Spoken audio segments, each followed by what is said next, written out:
Monsieur le Président, Mesdames les vice-présidentes, Messieurs les vice-présidents, mes chers collègues, alors que nous entamons le troisième conseil de cette mandature, quelques mots introductifs sur la situation sanitaire, économique et sociale dans laquelle nous sommes et sur la réponse apportée par la métropole de Lyon.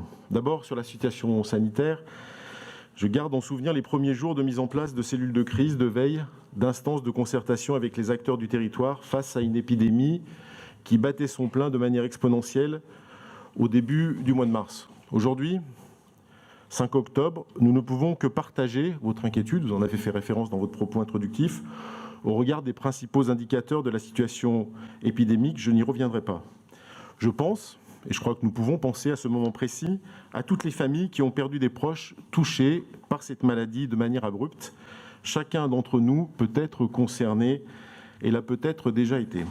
Sur le plan économique et social, si le plan de relance du gouvernement a été lancé, qu'un certain nombre d'outils sont là pour tenter d'amortir le choc de la crise pour nos entreprises, les plans sociaux tombent chaque jour et creusent un taux de chômage qui atteindra de tristes sommets. Nous avons eu le bonheur de découvrir que la ville de Lyon allait créer un baromètre du bien-être, c'est sans doute une très bonne idée, où les Lyonnais pourront répondre par formulaire sur leur expérience dans la ville. Mais Monsieur le Président, une des premières sources de bien-être, vous y avez fait référence, c'est bien sûr d'avoir un emploi. Les messageries lyonnaises de presse, General Electric, on en parlera sans doute tout à l'heure, Renault Trucks, Bosch à Villeurbanne, Jitech à Irigny, toutes ces entreprises font face à de grandes difficultés, annoncent des plans sociaux. Leurs salariés ont besoin d'un volontarisme des acteurs publics. Je ne parle pas de celles qui souhaitaient s'implanter sur le territoire et qui finalement partiront ailleurs. La semaine dernière encore, la start-up Carbios, spécialisée dans la chimie verte et qui avait contribué à l'appel des 30, annonçait qu'elle ne s'installerait pas finalement dans la vallée de la chimie. Derrière, ce sont des opportunités d'emploi ou des emplois maintenus pour les grands Lyonnais que nous perdons. Et nous le savons, dans une société et un territoire en transition, vous en faites référence souvent, l'enjeu autour de l'emploi est intrinsèquement lié à celui de la justice sociale et de la transition écologique. En toute fin, chaque action participe de la réduction des inégalités sociales et territoriales dans notre métropole. Monsieur le Président, la situation est grave, vous le savez, vous le constatez, vous le commentez, vous y avez fait allusion encore aujourd'hui. La métropole de Lyon est depuis le début de cette crise à l'avant-garde de la prévention, de la coordination, de la facilitation entre les acteurs du monde économique, sanitaire, associatif et social. Elle ne peut pas perdre ce rôle. Chacun doit prendre ses responsabilités. En mars 2020, nous avons mis en place une cellule de crise avec l'ensemble des acteurs économiques, sanitaires et sociaux, culturels, en complément de la cellule de veille de l'administration. Chaque soir, un point de situation était transmis aux maires et groupes politiques. Nous avons réuni à plusieurs reprises la conférence des maires, incluant les maires d'arrondissement de la ville de Lyon, pour porter une réponse concertée aux besoins de mise en place de protocoles sanitaires nouveaux et complexes. En avril, nous avons lancé une mission dédiée à la stratégie à adopter pour déconfiner notre territoire, qui a fait l'objet de 2 rapports. En mai, nous avons mis en place un comité métropolitain de relance et de transition associant toutes les forces politiques, associatives, culturelles et économiques pour préparer le rebond de notre territoire.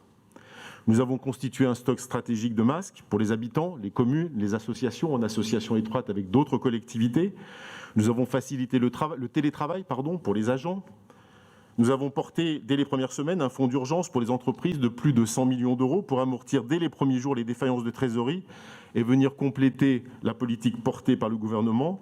Nous avons créé un fonds d'impayés, de loyers et de charges pour les plus précaires, accompagner les familles de collégiens les plus modestes, soutenu des associations du secteur social et médico-social, créé une prime exceptionnelle pour nos agents en première ligne. Bref, nous avons agi, avec la volonté de le faire collectivement, avec tous les acteurs pour produire de l'intelligence collective, élément de langage très en vogue aujourd'hui chez vos vice-présidents et chez vos vice-présidentes. Où en est-on aujourd'hui ? Face à un État qui prend ses responsabilités sur un certain nombre de points, avec des difficultés à adopter une ligne claire et transparente, vous y avez fait référence tout à l'heure, et une difficulté à associer les élus des territoires, face à des communes et des maires qui sont en première ligne sur tous les sujets, nous ne pouvons pas avoir une collectivité comme la nôtre dans une position attentiste. Aux commentaires, À la critique facile, il faut sans doute privilégier l'action, Monsieur le Président. Aussi, nous sommes étonnés qu'aucune instance politique n'ait été poursuivie ou mise en place depuis votre arrivée à la tête de cette collectivité. Un étonnement amplifié lorsque nous avons pu lire dans la presse que vous trouviez les décisions prises par le préfet, quelquefois approximatives ou désastreuses pour l'économie locale, sans pour autant avoir concerté ses principaux acteurs, ni pris des mesures particulières pour les accompagner. Monsieur le Président, nous ne voulons que vous aider de manière apaisée et sans polémique. Dans un esprit transpartisan, nous vous proposons que vous puissiez réunir dès la semaine prochaine une conférence des présidents du groupe hebdomadaire dédiée à la Covid-19, comme nous avions pu le faire par le passé. La métropole doit reprendre toute son importance et son rôle dans la coordination des acteurs du territoire face à l'urgence sanitaire et économique. Les expressions et les discours sont importants, mais l'action doit être privilégiée.